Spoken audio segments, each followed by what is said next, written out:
Hello, I'm Kathy Shea, our city archivist. In this flashback episode, Reflections of Former Mayors, we share a wonderful conversation between two of our city's most legendary leaders, Ted Bartlett and Jack Kelly. Ted Bartlett served on our city council for 20 years, over the span of 4 decades. He was twice our city's mayor. Deeply dedicated to public service, he welcomed conversations about city issues at his gas station, Cracker Barrel style, day and night. He represented Huntington Beach to so many other organizations, he was widely considered our goodwill ambassador. Jack Kelly was our Maverick, having risen to acting fame alongside James Garner and Roger Moore in the hit television series by that same name. A World War II Army veteran, he retired to Huntington Beach, where he managed his real estate investments and even for a while owned our venerable Huntington Beach newspaper. He served our city council from 1980 to 1988 and was again reelected in 1990. His enduring slogan, "Let Maverick solve your problems."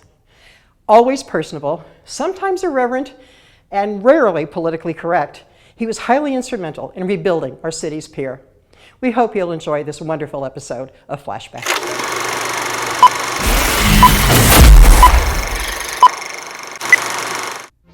Hello and welcome to Reflections by Former Huntington Beach Mayors, brought to you by the City of Huntington Beach, Cable Channel 3. I'm Dr. Tom Cooper, your host for this program. And it's my pleasure now to introduce to you the Honorable Past Mayor, Mr. Ted Bartlett, and the immediate past Mayor, Mr. Jack Kelly. Hi and welcome. Tom, thank you very much. It's a pleasure to be with Mayor Ted here again. It's a pleasure to be with mayors. Well, listen, this is a real exciting program for me. As you know, we have a series in which we're interviewing all past mayors, and this is the only one that we're going to be having 2 of you on here at the same time. And particularly the person who is the eldest of our past mayors and the individual who is the most immediate or recent past mayor, Jack Kelly. Ted, I wonder if you wouldn't mind, I've mentioned the fact that you're the eldest of our past mayors. Would you be willing to share with us what your age is right now? Well, sure. I'm proud of it. I'm proud of it because I'm still alive. See? No, I'm 86 years old. 86. And when did you first come on the city council? In 1940. It was right near the end of the war, as I recall, yeah, probably about 1944. 44 it was, yeah. And then you served over a period of some 20 years, as I understand. 20 years, yeah. It took me about 30 years to get to 20 years in, but I got there. That first term of office, you, as I recall, you served for 4 years, and that's when you were mayor. You were mayor right near the end of the Second World War. I believe you became mayor in 1946, and you were mayor for 2 years. Apparently they had 2-year terms for mayors then. Yeah, they had 2 years. Mm-hmm. And then, well, I ended up with a couple of half-year terms, mm-hmm. and we got mixed up, and then I think up into the 50s or 60s, I got on again as a mayor. Right. And Jack, when did you first come on the city council? I came on in April of 1980. And as you are well aware, because you were, I think, the chair of our Community Services Commission right about at that time. Mm-hmm. We had a referendum and for the public to choose whether or not we should change our municipal election date to November to tie in with the general election, which was designed, I mean, the concept was designed to save the city about, and it did save the city, it does save the city about $85,000 every election year by coattailing on the general election. And because I was sitting as a council person during the period of that, period, those sitting, picked up a lagniappe of 7 months, the difference between April and November. So when I complete my second term, which will be in 1988, I will have served 8.5 years, which is a peculiar oddity, and very few of us will have that ability to say we did, but because of the change of election date. And by the way, the mayor is still 2 years. I don't know how that got changed around. The charter still says 2 years. I don't really know, and I'm trying to find that out. I think it was a council resolution or something.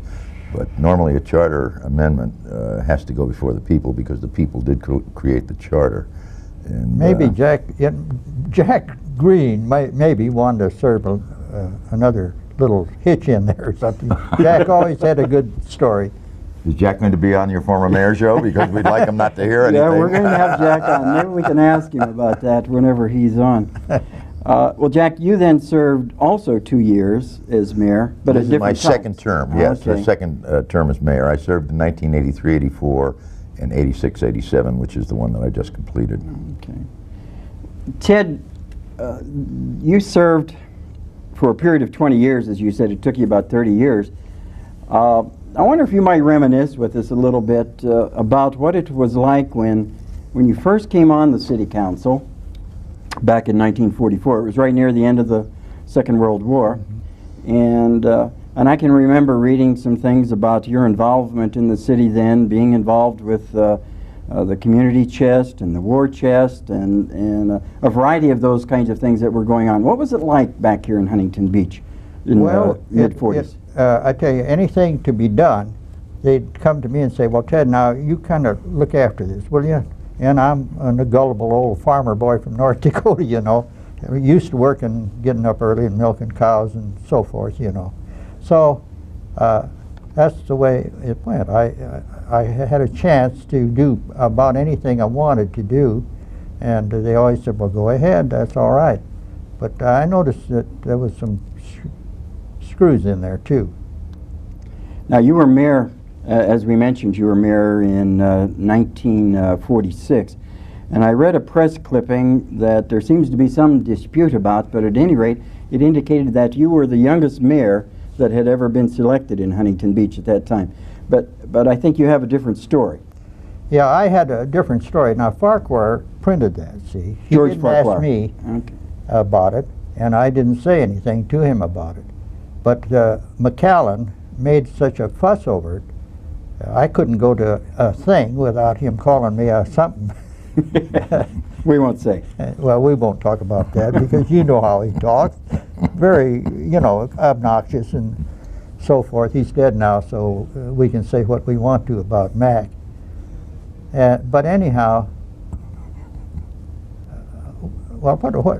Yeah, well, just he indicated, I think you mentioned that he indicated that he was probably younger than oh you. yeah, and so- well yeah, he was always, we'd have a big doings going, something like when we'd have some of the big boys from the county down or the city, and he would always make it a point to say, well, I was the youngest mayor. You know, he'd shout out at a big meeting, you know, and I thought he was just kidding, but I think he really meant it. And so I'd let him make all the noise he wanted to, and then I'd say, well, now, Mac, you know, you blow off a lot, and I don't think you've got much steam in it, though. And don't you worry, I'm the youngest mayor, though. And that's the way it went all the time. He would get nasty about it. You know, they shouldn't have got nasty at a young poor farmer boy. Yeah. Knowing George Farquhar, I think that he probably stuffed that in the paper just to sit back and chortle and say, let those two fight it out. Well, at any rate, I think we've had some younger mayors since then, so. Oh, yeah. Don't look at me. Well, along come the Irish boy, you know, Cohen, and he was one of the. Probably he Bob was. Mandic, He too, was yeah. one of the young. He was Yes. the youngest mayor, I think. Tell me something. What was it like campaigning, or did you have a campaign when you first ran for mayor, as compared to the way it was in your, perhaps the second time you came on the city council, and then again the third time in the late 60s? Well, in the early days, I had the oil men were great friends of mine, very great friends of mine. They put up the dough, and all we'd say was, they'd say, how much? I says, I don't know. I says, but I'll run. And so I would run. They'd finance it, and it was a nice, easy deal. I had no problems, and I'll never forget. This is really funny. The people out there at Huntington Harbor, they would have a meeting just about the end of the getting the money and raising money and like that, you know. Well, one of the ladies out there, they were asking Gibbs and all of them, did the oil man give you any money? And you know, some of them that were running lied about it. They says, no, I haven't taken any from the oil man. Never have. And I knew what they got because the oil man told me. He approved them. So anyhow, it was so funny. The fellow that he was a big wheel from in the oh God, From Huntington Beach Company? yeah, Company? not the company out there, but that area out Standard. there. And they were always more or less against me for some reason because the oil men were for me, see. So at the end of the deal, they hadn't asked me, how much money has the oil company gave you? And I thought, oh boy, I'm going to have fun here. And so this old boy, he was just gnawing at me, you know. He wanted to show that oil companies were giving me a lot of dough, which they weren't. And Probably didn't take quite as much to run. no, it didn't take much. But anyhow, well, how much you get this year already? I says, I haven't got a penny, but I hope to God I get some. See, and so, you know, that took all the wind out of his sails then. So he just shut up, never said another word, and from all the years after that, he would ask everybody how much money they got, but he never would ask me anymore. I was all ready for him, you know. How was it when you first Well, ran? when I first ran, I think 1980, I think the population was somewhere in the 150, 155, 160, somewhere in that area. And I can remember some interesting things about pounding bricks. The precincts were a little bigger in my day than your day. Yeah. Is that correct, Ed? Oh, you didn't yeah. need a big pot of dough to cover 1,700 doors. You know, I mean, that was in one precinct in 1980. But I can remember some interesting aspects of that. For an example, I'd knock on one door, and of course the trick, as Ted knows, when you're canvassing or when you're pounding bricks, going the precinct walks, you get your door hangers ready, hang it on the door, press the bell as soft as you can, hoping nobody will hear it, and get the hell out of there. Because if they stop you at the door, it could take you 3, 4, 5 minutes to get away. And, you know, starting 1 o'clock in the afternoon, I didn't get through on a given afternoon until maybe 6:30 at night walking the precinct. I'll never forget it. I tried my best technique. I hung it on the door, barely pressed the button, was just turning to start to run. The door opens and she says, "My God, Charlie, it's him! Get the camera!" Saying that, did you have any other interesting kind of encounters? I remember the first time I happened to see you down here at City Hall. I was fortunate to be chair of our advisory committee for the local coastal plan. And you came walking in, and I remember I was saying something to the group, and you came in the room, and all of a sudden, no one heard a thing I said. And so you could hear the buzzing. This is, I think, 1979 or so, before you ran for city council. And I suspect that in those days when you first began to get involved, that you had a lot of that occurring because of your past experience with the motion picture industry. You want to comment a little bit about that? Well, I would like to comment to this degree at least. There was always a mystery to me how I won the election the first time in 1980. At that time, my dear bosom pal, Mayor Ted, may have been the youngest mayor, but I received in 1980, and this was 7,400 votes. Yeah. The most votes of anybody for city council in the history of the city of Huntington Beach. Now, the last November 1984, when I was elected, we had 38,000 votes. So you can see the difference in the April vote and the November vote. But in 1980, I don't know if we still do it, but we used to have a huge screen television in the City Hall chamber, in the council chamber, to review the results of the polling. And all of the candidates would come down, and their families and their supporters. Oh, yeah. So we were in there in April 1980, the night, I think it was the 3rd of April, the 3rd of the 6th, I think it was the 3rd of the first Tuesday, whatever that was. And I didn't want to go down there because every time I got in a pile of people, I'd be signing autographs, and I was so embarrassed. My people made me, my backers made me go down there because it was a traditional thing to do. Well, we're down there about 9 o'clock or 9:30. The first thing comes in, and it's Jack Kelly won. Not W-O-N, the figure 1. And we're looking at it, and we're talking, and I'm saying, gee, that's great, I got a vote, it must be mine. And we're there 15 minutes, Jack Kelly won.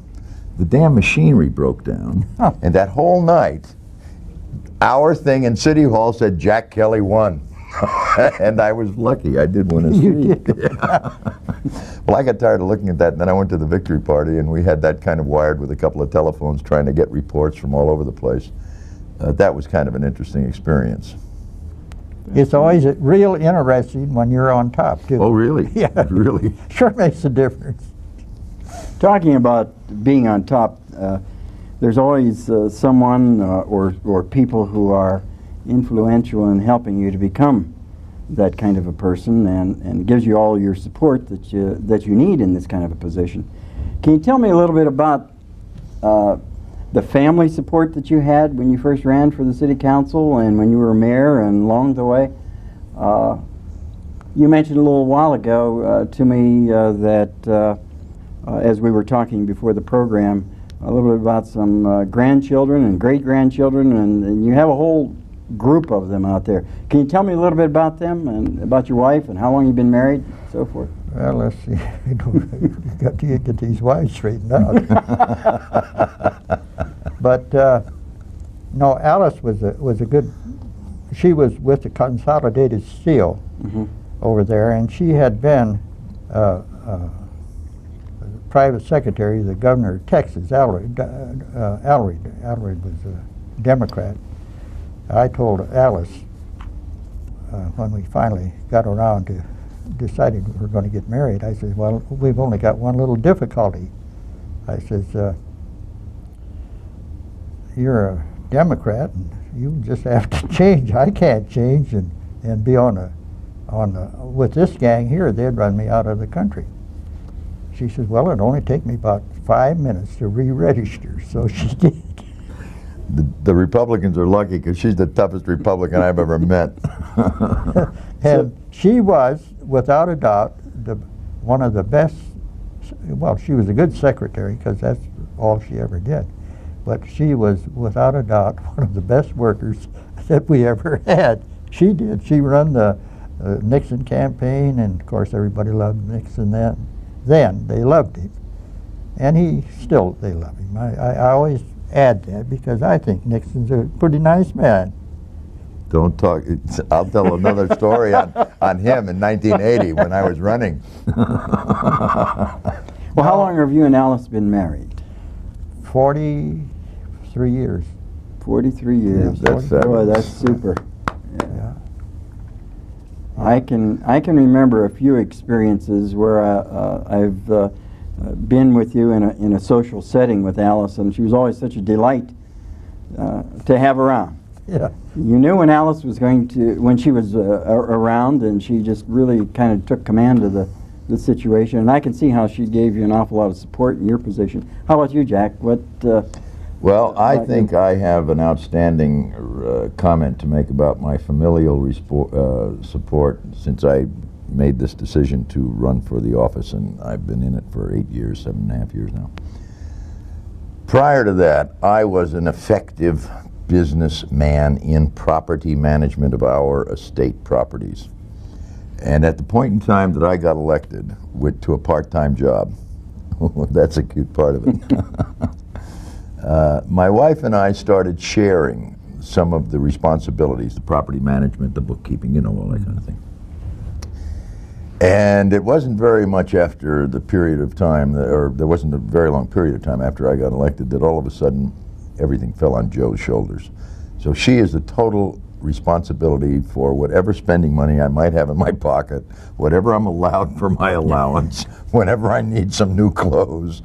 And that gal has laid in there and just taken over the whole damn thing. In fact, I never even get into our private, our outside of the City Hall office. In other words, if you had a divorce now, you'd be a pauper. I'm washed. I am. Hey, listen, that's why flowers all the time. I mean, Christmas in April.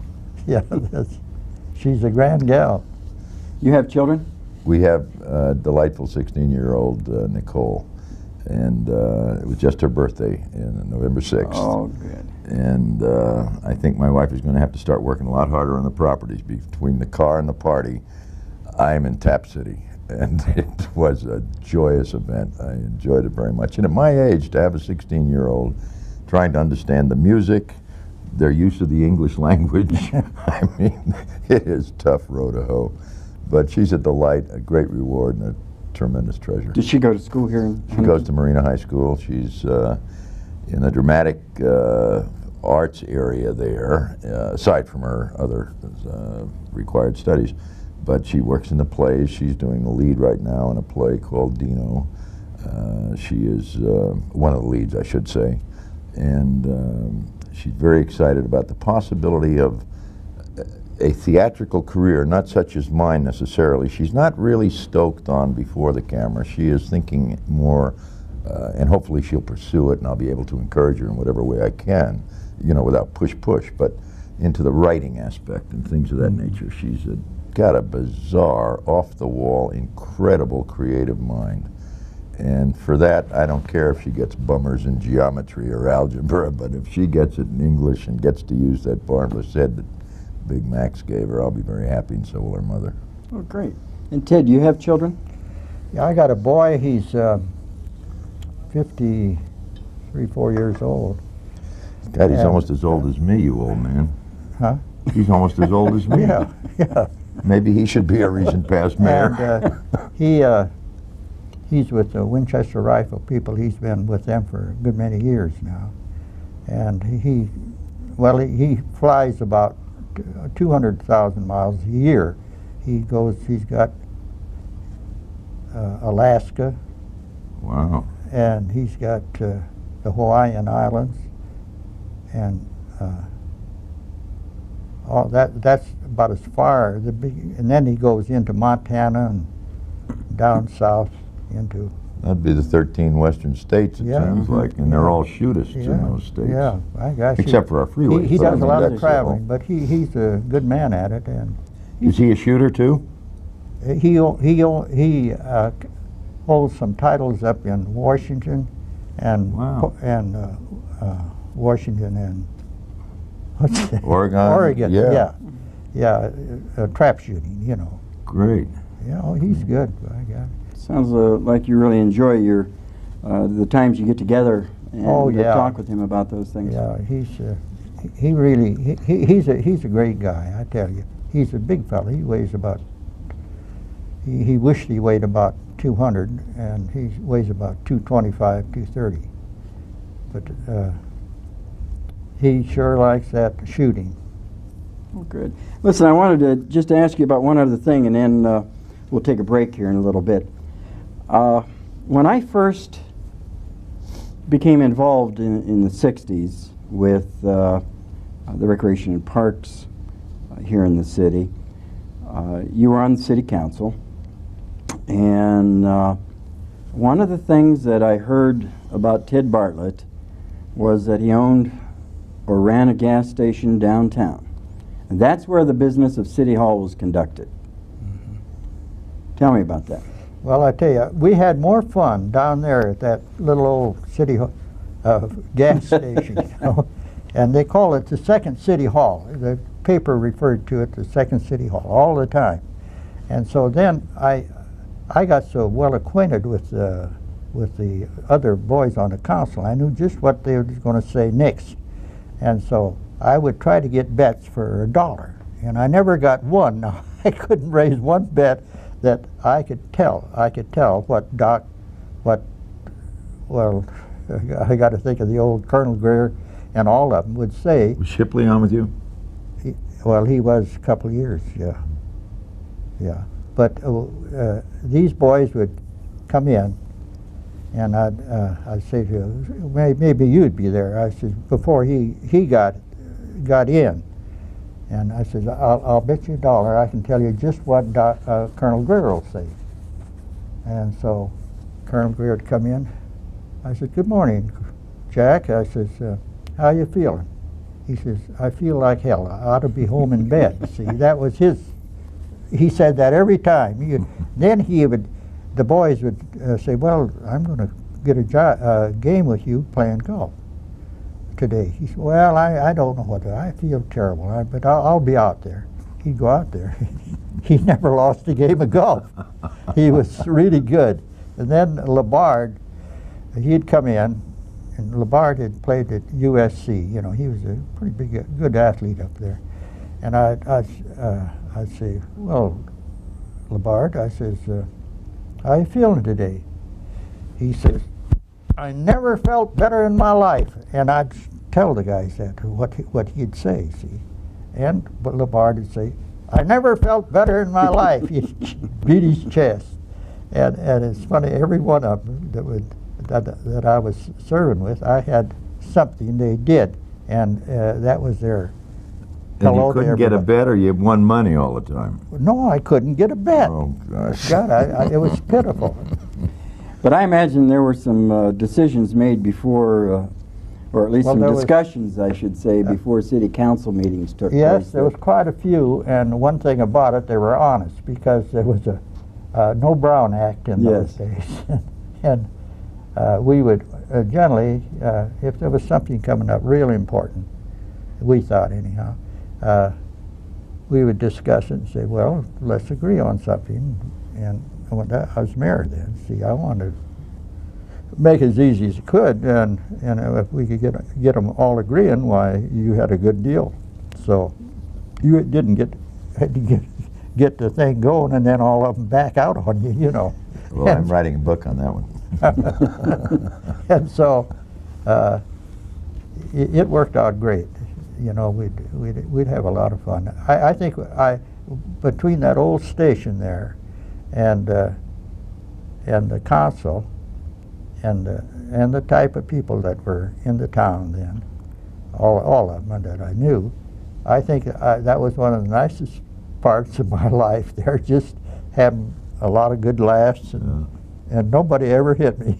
I can see how you enjoyed that. Well, we're going to take a break right now, and we'll be back shortly.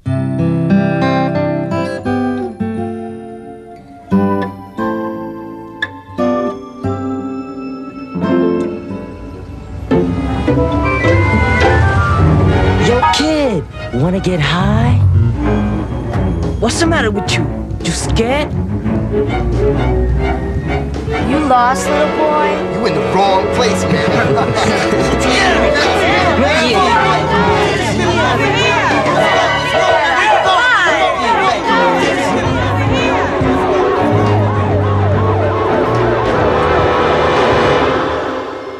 To Victor, this isn't just a drawing. It's a cry for help.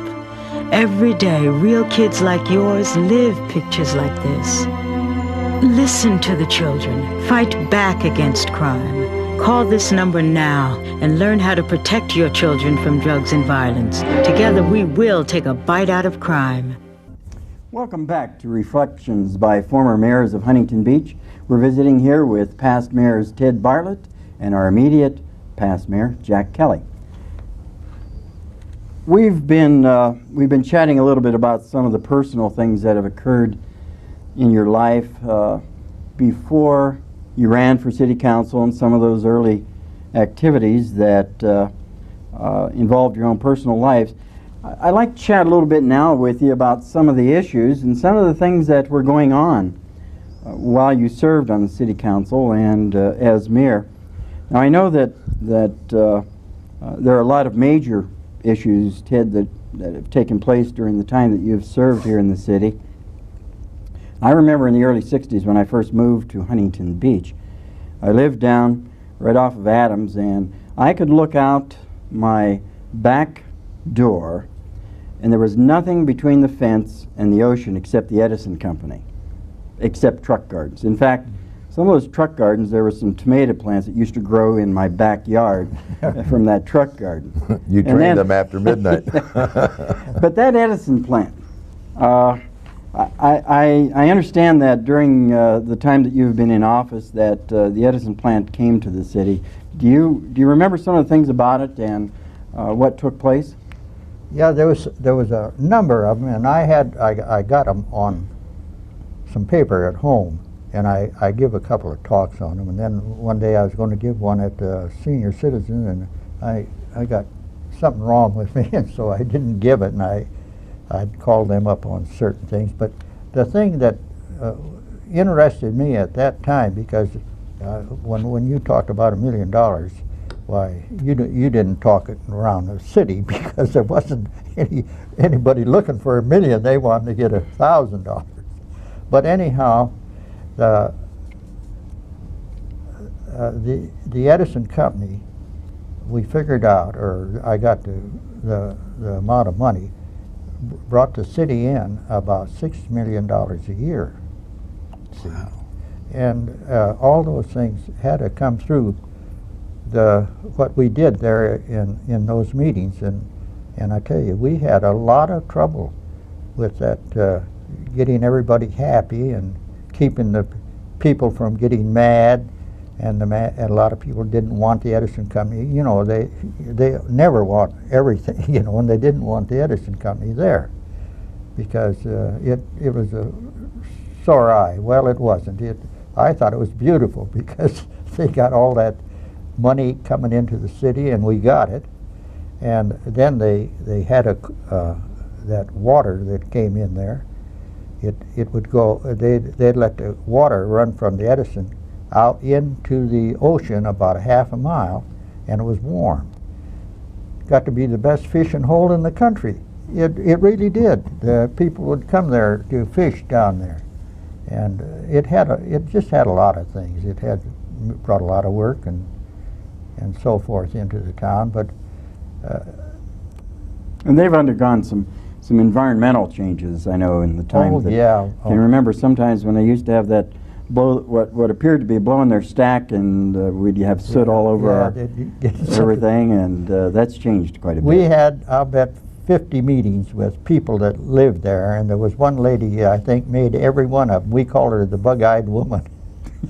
And she was a bug-eyed gal, I'll tell you. So we had quite a time with her, and she was there talking every time we had a council meeting or something like that. And I don't know what she thought. They were going to take the Edison Company out because she didn't like her where she was living. So we asked her if she wouldn't mind moving, and she blew up. But we kind of disregarded her, and it wasn't really right. We didn't treat her as nice as we should have, but there was no way to treat her nice when she didn't want the Edison plant, and we wanted it. It was a godsend to the city at that time for money. And you know, Jack, down in that area, there have been several issues since you've been on the city council. The mobile home park, Yeah. the oil dump, the redevelopment. Do you want to comment a little bit about some of those kinds of things that have taken place, that took place during your terms of office? Well, in terms of the mobile home relocation challenge that did occur down in that area, and it occurred when the Huntington Beach Company made an election that they wanted to discontinue the use of their land for the mobile home park and put it into a more productive land use mode, which nothing has been done about that as yet. There still is the overall redevelopment program at the top of the pier, and many of the major landowners, such as the Huntington Beach Company, don't know which way will finally solidify so that they can make some specific plans. But the relocation of that mobile home park was quite a traumatic and challenging experience, both for the city management and for the residents who lived there. As it turned out, the adrenaline that was pouring through that particular period of time, which lasted some good part of a year, through attrition and other natural phenomenon, I think that only 14 people of the some 65 residential coaches that were in that park ended up being relocated into what we all know as the Mushroom Farm area. It's called Ocean View Estates, the mobile home portion of it. And I think there are 14 coaches in there. So that particular episode went away. Right now we are, that challenge has been rekindled because the Mayor Construction Company, who owns the lease or has the leasehold on the land and the improvements that we all know as the Huntington Beach Inn, which includes a 9-hole golf course, the Huntington Beach Inn, and the Driftwood Mobile Home Park. Now that is coming back up onto the front burner, and we will be going through the same type of challenges, the same type of very dramatic and emotional fears that the residents have there, and we have many more units in there. We did have a very strong problem in 1983, March 1st, when we had the major flooding condition that hit us when the natural weather phenomenon with the high tides, the high winds, and copious rain came in. And about 4,000 people were dislodged on a temporary basis, had to evacuate their homes. That went into flood control questions. And as you know, and I know Ted does, and maybe many of our listeners do, that the city really does not have anything to do with the flood control program. That is a county operation, although the city has a tremendous responsibility in making certain, as best we can, that the county comes in and produces some net results that will improve the capacity of the flood control channels. Pardon me? I say they expected it. Yes. The city. To increase the capacity and the holding ability of those flood control channels, and that is in progress right now. It takes so doggone much time. Most of our flood control is tied into the eventuality, which now has been allocated at least for the Santa Ana River Protection Agency, because that means the river is tied to our flood control. So that is an ongoing question that your council is dealing with. And unfortunately, it doesn't show as much progress that is readable, although things are working favorably in that direction. We have had down there the element of redevelopment in a master form. That would be the top of the pier downtown, which is phase 1 where the Golden Bull was. Then phase 2, which is on the north side where Jack's Surfboard on Main Street goes back into 6th Street. And then, of course, now with this new redevelopment program, which has been presented to the city, which is called Waterfront, which is the old Huntington Beach Inn site. So aside from the predictable challenges that Mayor Ted had with the SCE steam plant down there, we have the same kind of matrix, different formation with the redevelopment programs, which are all happening really in that area, the major part of them. As you know, we did have a target area for redevelopment up 5.5 miles of Beach Boulevard, which occurred from, let's say, the freeway to PCH.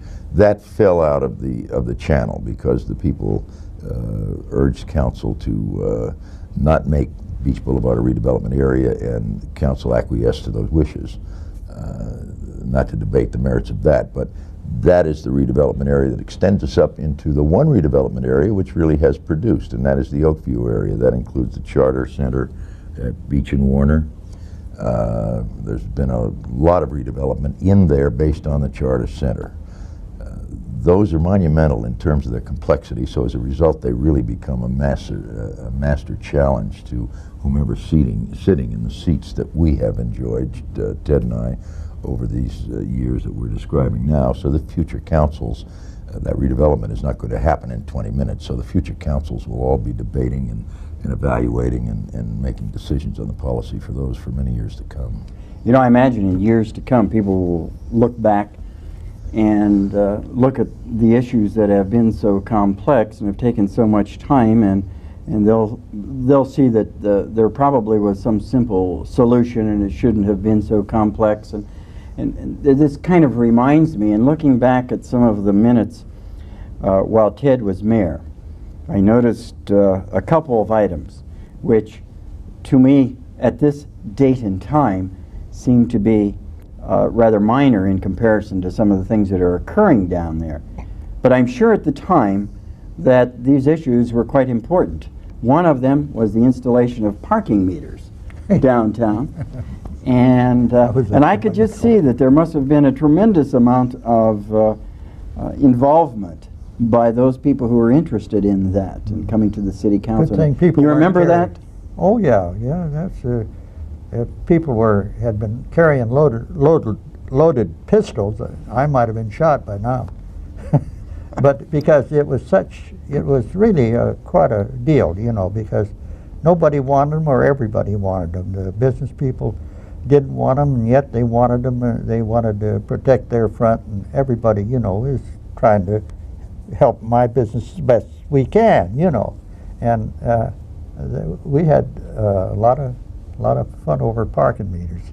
There was an, oh, go ahead. But I think all in all, they have been fairly good for the city. You can't have anything perfect when you come to parking, because there's just not It's enough to interesting go because around. one of the major portions of redevelopment right now, particularly at Yeah. the top of the pier, is the parking question. Mm-hmm. You bet, it's a big thing. Well, we're too. still waiting till December 1st when State Parks Commission has a meeting to approve or disapprove of our master plan for the 2.5 miles of beach down to the end of the bluff that we have been able to lease from the state. And the state is saying, okay, you make the master plan, but they have to approve it. And most of that master plan for that 2.5 miles includes parking. And boy, what we're going through with the parking.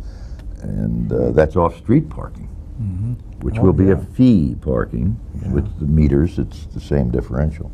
That And creates a lot of little bad feelings, you know, in some places, you know, any kind of parking where it costs money. Yeah.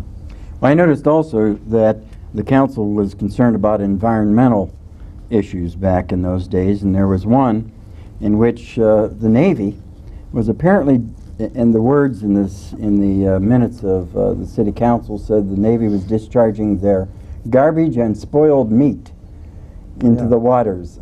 Can you tell me about that? Well, you know, we didn't get into that too close, but it did come to us quite a little in the council, and of course we were all looking for a big new ham to come. Well, you know, during the war. A new ham, not like Floating by the pier. Well, really, what the Navy did, you know, when they would come in, and when they were getting ready to refuel, they threw all the hams and everything they had on their boat out into the ocean. They didn't want to take an old ham out again. See, and because I had a couple of admirals that I used to kind of, you know, they'd invite us up to the places and like that when I was on the council there. And I tell you, they kept that pretty quiet, but at the same time, they threw a lot of meat away. And I used to think, God, I'd like to get 3 or 4 hams and bacon. But I never got any. Maybe it'd have been dead by now. in your position as mayor and a longtime member of the city council, can you remember what you think, or can you say what you think probably was one of your most memorable experiences, something that was the most enjoyable for you in serving in this capacity? Well, I tell you, it was, you know, for an old country boy, and that's what I am, Where were you from originally? North Dakota. Okay. Up there where the ice gets that deep and the snow gets that deep too. You And the know. bull gets this high. And we were farmers, and I went to school there, and I went to business school in Aberdeen, South Dakota, which is about the same. I mean, far as not like what you're thinking, I know, but It wasn't quite as commercial as we have it here. no. Okay. But I tell you, it was tough life though. If you could make a few $100s, you were lucky. But your experience here, and once you got involved in city government and everything, what do you remember as one of your favorite experiences here? Well, it was interesting, and it was a challenge because we were pretty dumb guys, you know. you got to admit, all of us, when we Dumb go like on a there, fox, we're a little yeah, bit as they dumb. say. And if somebody else said we were dumb, well, we'd want to hit them in the nose. But you can say it yourself and don't feel bad about it, you know. But it was a challenge, all right. And sometimes it was an over challenge. You'll get too much of it and you'd get pretty tired carrying it around. I remember one night there was a big argument about the wages, or putting up the wages. I said, well, we run for $50 a month. You was willing to take it then, why start hollering now? And I voted against it. I don't know. We was going to get 75, so I thought, well, what the hell. I just wanted to have What may have something. been your most frustrating experience that you might think of? Oh, Did people always believe you? no, they never believed you. No, I tell you, some of the nicest experience I went through were oil people, because they were people that I worked with, and I worked in the oil fields at times, and they were good people, and they took a beating, you know. Anything was get the money out of the oil people, you know, and they didn't like it, and so I went along pretty well over the years with the oil people, and I never found people any nicer to work with or willing to do things for us. And you could just about ask them anything. They'd try to help you if they could, and if they didn't have the money, they'd tell you. But they were good. But a lot of people said, well, I suppose you know, it's always fun to go to meetings. Said, well, I suppose you're all for the oil people. Or, you know, what was the old boy that published the book, you know, that was, he died, you know, and what was his name? Out to Huntington. Huntington Harbor? Yeah. Joe Carbo. Oh, Carbo, yes, sure. Yes, yes, Oh, yes. he was a character. He was always on my back about something. That's old Joe. Yeah, old Joe. And I'd poured on him. I enjoyed him jumping on me, because I felt, well, here's a guy that never worked a good day in his life and could have been proud of it. And you know, you can ride people like that, and they won't get too mad, and you don't get mad. I can't think now, in all the years I was on the council, there was ever a time when I really hated anybody or get mad at them. That's super. I don't think there was anybody that ever hated you, that's for sure. Or at least I never knew of anybody. And so- I never, if I had somebody that hated me, or they sure kept it quiet. Jack, what do you think as far as your experiences? What was your... Well, before I get into that, I'd like to Okay. mention something, too, if I may, Sure. which might be interesting to share. You mentioned Joe Carbo, and his wife, Betty Carbo, Yeah, I know. one of her children works in Huntington Beach, and He works oughta- right here in the TB. He's a pretty sharp guy. I Tim bet. Flanagan. What? What's his name? Tim Flanagan. Oh, yeah.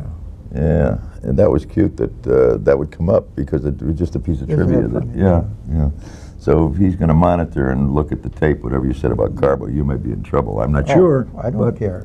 I'm sorry, Tom, to digress. What? I've said a lot of things. I've said a lot of things to Joe's face that he didn't get mad.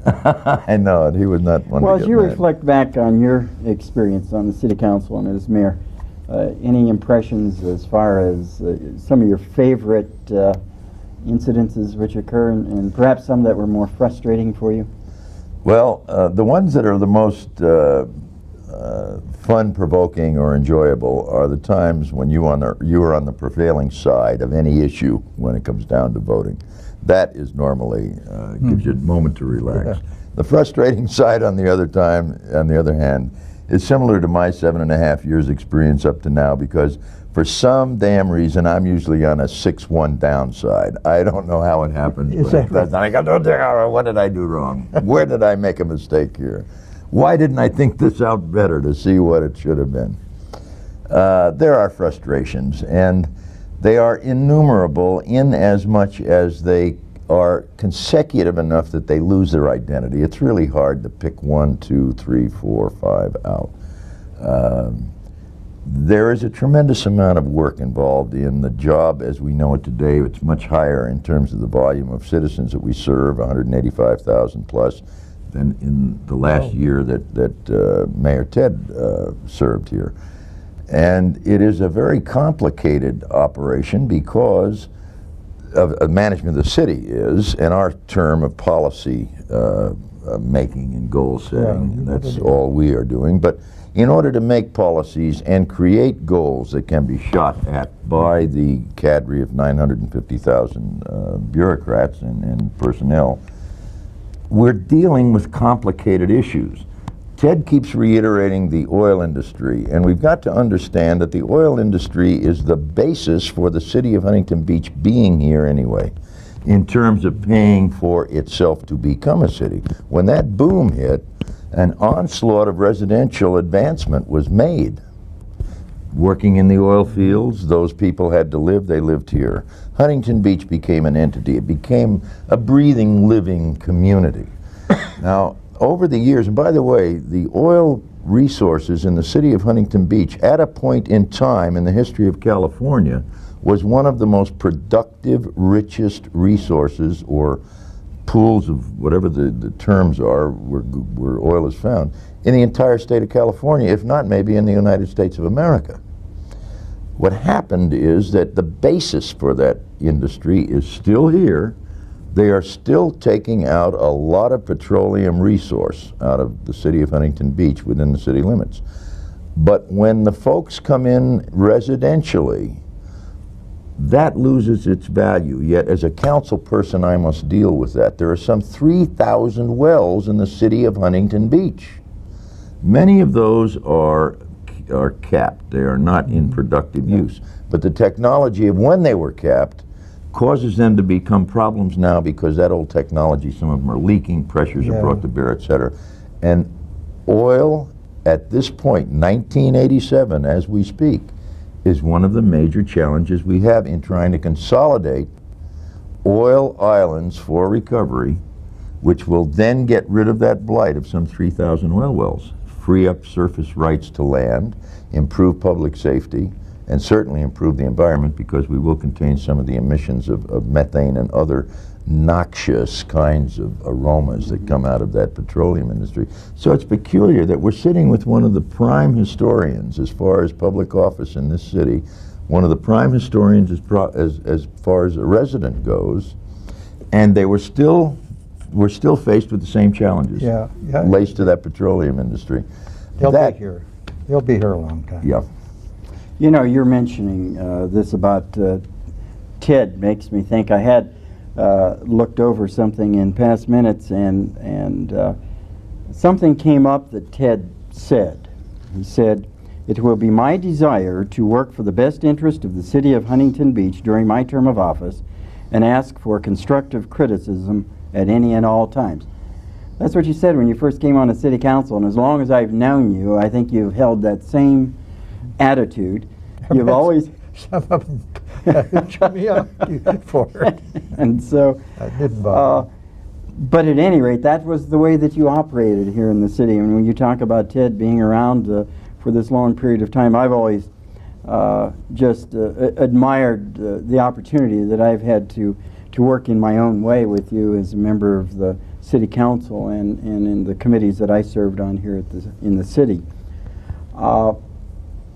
Our time is coming to a close, and I did want to, however, just ask a few other things and let you express what kinds of things are going on in your life right now, and what does the future hold for you? What do you anticipate doing in the next few years? And Jack, anything when you get off the council? What well, I will be going off the council in approximately 1 year to the minute.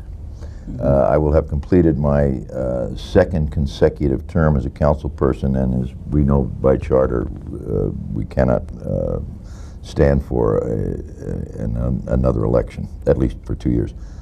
I intend to devote my time more to trying to get Joe and myself and Nicole into a more unified use of our off time, going into traveling some more and things. Once she gets through with the teenage thing of reaching out and stretching and trying to, they have a term now, I don't know if you know, it's called pugging, picking up guys. Well, that's her whole life's experience right now. And anyway, if she will travel with us, then paying attention to acutely paying more acute attention to the improvement of the family estate, things that I don't have time to do right now, really. And recreate. I'm 60 years old, and I play lousy golf, but I enjoy watching the birds and smelling the roses, as some poet once said. So I go out there and hit the ball in the trees and look for birds and smell roses, you know. At any rate, I would like to mention one thing, if I might. Sure. Ted Bartlett, our incredible senior statesman in the city of Huntington Beach, as you probably know, but I would like to make it known to all of our listeners, is the city of Huntington Beach's official ambassador at large. And for that, we are very fortunate that you are with us to take that responsibility. Well, and Ted, you're indefatigable doing it. I must tell you, I appreciate it. Yeah, thank you. Any last comments, Well, Ted? I tell you, I was, and I got to say this about Jack. You know, of course, we knew he was a cowboy and a rode horses Maverick and everything else, you know. But when he came to Huntington Beach, he fit right in with the city, and he's just like one of the boys that came here like us old farmers did. And that's a compliment. I will never, ever hear a better one. I appreciate it. Thank you, sir. I don't know. I've thought the world of him. And I like to see him get... you know, I enjoy once in a while, when I was a kid, when I was going to school on the 4th of July, they used to say I was the best left-handed guy in the ring in North Dakota, because I never used my right hand only to defend myself, and I hit with my left, see. And so I always liked to talk to Jack, because he had a lot of humor, and he wasn't mad all the time, and that's the way I like to live. Well, listen, I really appreciate having had the opportunity to meet with both of you today. I know that this could go on for hours and hours, and I just can't say enough about the experience that I have had in serving with you as an appointee in the city, and I'm just tremendously appreciative of the efforts that you have set forth in your terms of office, and I always respect you for the things that you've done for this city. Thank you very much. Thank you, Tom. Good, Tom. It's been a pleasure to get better acquainted with you, because I never get a chance very often to talk to you, and well, you're in a different area, you know. Right. And it's been fun. And, okay. Well, thank you for letting us come into your home with this program, and a special thanks to our guests, the Honorable Past Mayor and Goodwill Ambassador Ted Bartlett, and our immediate past Mayor Jack Kelly. This program has been produced by the City of Huntington Beach, Cable Channel 3, and in the weeks to come we'll be looking at highlights in the lives of other past mayors. We hope you will join us. Before we close this interview, our associate producer Martha Valentine has something special for you, Ted. We want to wish you a Happy birthday to you. Happy birthday to you. Happy birthday, dear Ted. Happy birthday to you. Your 86th birthday. Many more. we gotta eat. Hey, cake now. gay girl.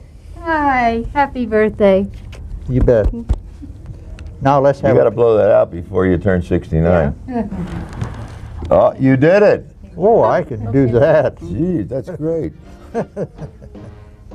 This is Dr. Tom Cooper bidding you good day.